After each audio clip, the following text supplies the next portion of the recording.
Hello. So today what I want to show you, as soon as the screen loads here, this is NeoAxis, and I've just been playing around with the nature demo, learning some things.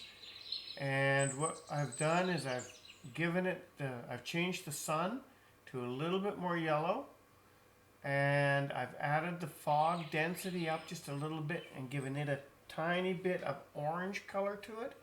Not so much to look like a forest fire, but to make it look like a bright kind of morning fog or a sunrise fog coming in. And you can see how that's really changed how the environment looks. You can do a lot in this engine as far as atmospheric goes. You can see down here I figured out how to add a water body. And I changed the color of this tree here a bit to look a little bit like it's a second tree, a little bit orange and yellow. It just affects the underground hue.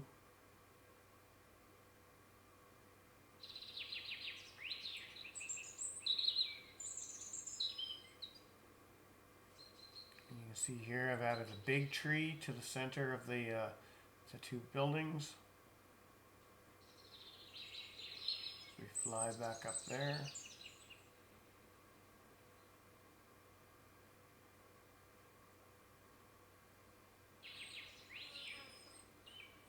And then you can see where I've given it a little bit of a pink hue to the bark, make it a little more spruce-like. And there's my drop myself into the ground here and run over to this body of water. So what I've done here is I've added a light underneath, and so there's a little bit of light reflection that comes up from the body of water. I was also playing around to see if you could make like a marshland, so I set the level to be pretty much right coming through the grass, so that looks pretty good there. And there's that scaled up giant tree. But I'm going to exit out of here, and now I'm going to show you how to change the look. So what I'm going to do now is I am on the sun, and what I'm going to do is I'm going to change that sunlight, and I'm going to make it a little bit of a darker hue, a little bit of a blue, and then I'm going to turn the brightness of it down just a bit. Now I'm going to go into the fog component up here in my objects, and I'm going to change the color of the fog, and I want to make it a bit of a darker color too, but I don't necessarily want to go with that same blue. Let me just choose a gray for right now. No, I definitely want a blue. There's a nice blue. There's a nighttime. We don't want a nighttime blue. This blue looks pretty good here. Now of course I can tweak it on this wheel.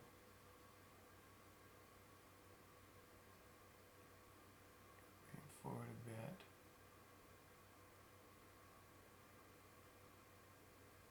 Right about there. I like that. That looks like a nice early morning. Sun hasn't come up hue yet. And then I want the effect of background to be turned up.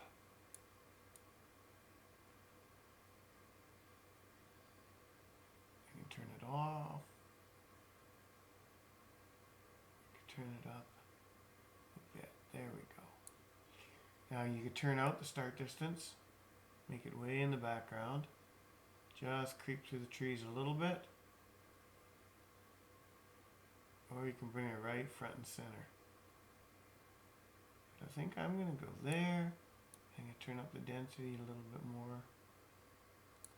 And I think that's about where we want to be. Now we're just going to give that a test run and walk around in it. And you'll see I've totally changed it from a sun coming up in the morning or setting in the evening to a very much pre-dawn or after the sun sets, or just a dark and dark atmospheric area. So you can see as that camera flies around, really changed the mood of the scene just by affecting some of the lighting and stuff. Fog off on the distance there, fading out the background, which is also pretty good for frames per second, I let's say the less that has to be rendered on screen that gets covered up or occluded in the fallout distance in any game engine generally helps performance.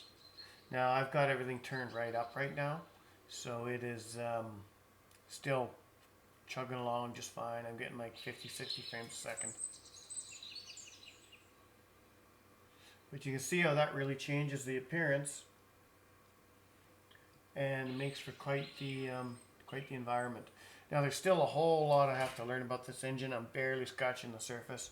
I thought today I'd just play around, get familiar with how the objects are set up, how you can adjust your environment variables, and I haven't even brought any of my own assets in yet. All I did was kind of figure out how to work with the water, set some physics up, adjust the land. I played around with some of the terrain adjusting, how to adjust the scale, rotation, size of objects. Again, how to play with the colors of the sunlight and stuff, and how to move the cameras around, things like that. So there's still a lot to go, but I just thought I would show you that this is looking very promising at this point in time. A lot more to cover, a lot more to figure out how to do. And again, the next version of this is coming out probably within the next 30 days. So the developer was hoping for a January, February release. He said in the Discord he's getting really close. So it'll be interesting to see what's changed. I could set up water bodies in here, unlike the Titan engine where it was virtually impossible to set up water bodies.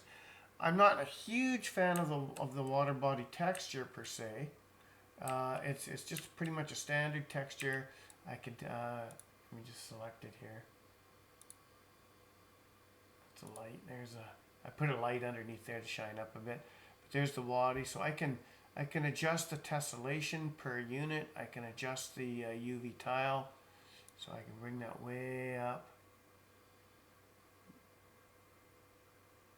We'll bring that all the way up. I'm going to leave the tessellation alone. What I am going to do is I'm going to come up to the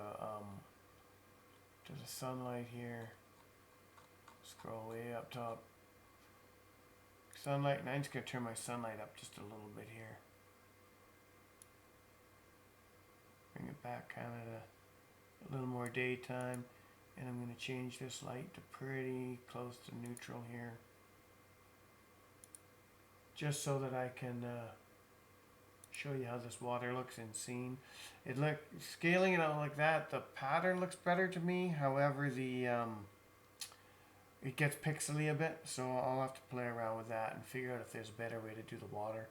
It's probably just the surface, and if I brought in other textures and stuff, it would probably work better, but I don't have a lot of, it'll drop me in there, and Shift W, run over to the water,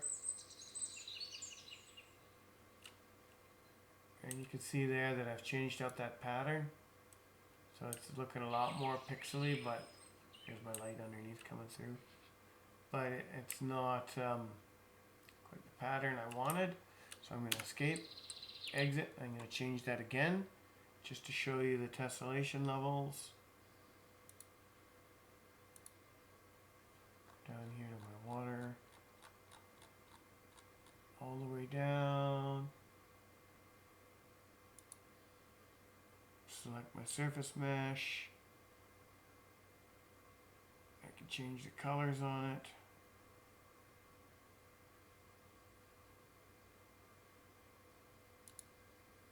Liquid volume.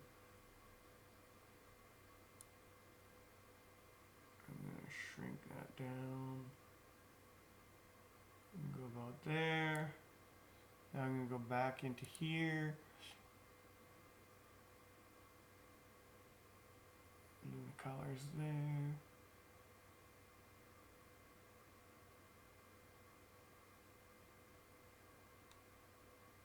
Is there anything here I can do? Not really.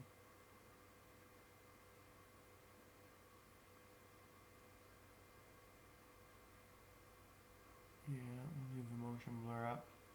Well, we'll leave that as that, and we'll hit play. So this is somewhere around the middle.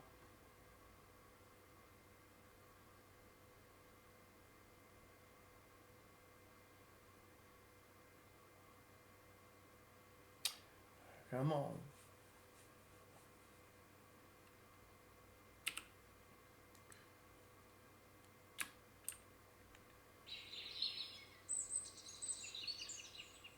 And you can see it looks better there.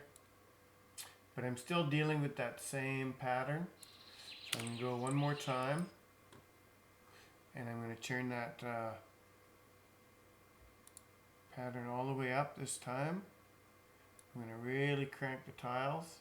It's not all the way up, but 2/3 of the way up. And then we'll hit play again.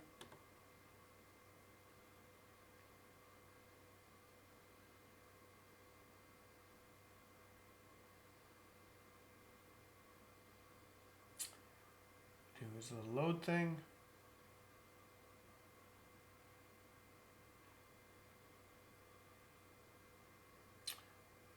Drop out into third person mode.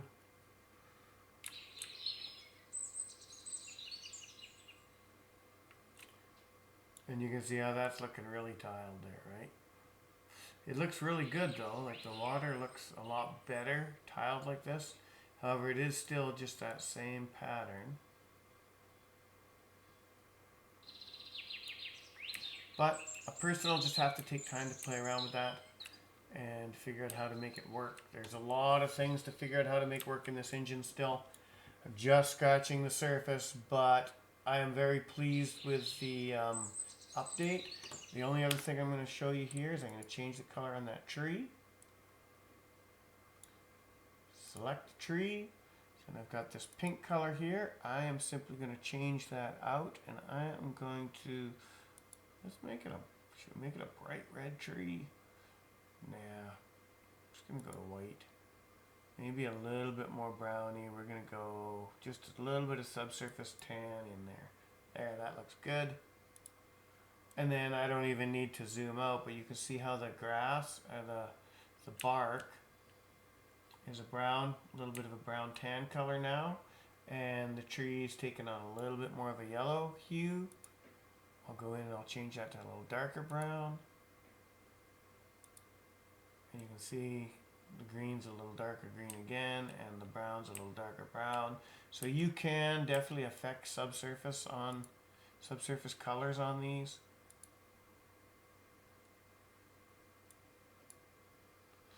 And then of course that also affects light reflection and shadows.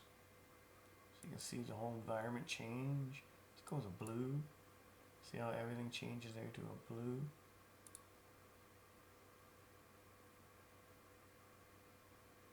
Oh, wait, I don't want that.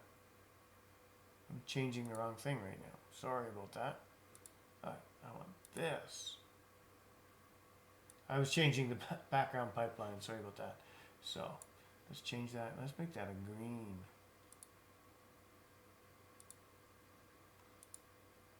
So now I've really made that a green. If I zoom in, you can see that it's really popping green colors through the bark, through the leaves, everything. Let's change that again. Let's go with a blue this time. And now you can see everything's really gone blue on it.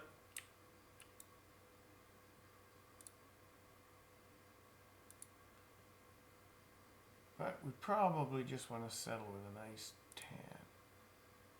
Or even a white. Leave it natural. A little more gray. Actually, spruce bark's a little bit purple, so what I could do is just add a little bit of purple in the mix there. And that looks pretty good actually. Like if you look at that bark, yeah, it's a bit too purple, but select that, and then we'll just bring it over to the white. Yeah, perfect. Yeah, that looks pretty good. I like that. And you can do the same here. So if I select this, instead of a white background, what if I want to make that more of a straw color? Now I got a straw roof on there. A little more of a straw roof there. What if I want to go a little more yellowy? Bring it down.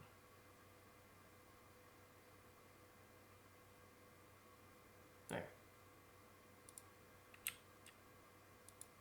Now I've got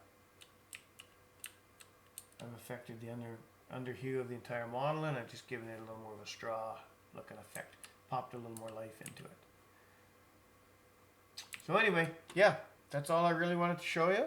So progress. Now I'm going to get down to actually jumping into the engine and doing some lessons on it and figuring out how to maybe create my own basic scripts and some interaction, things like that. So I'll see you in the next one.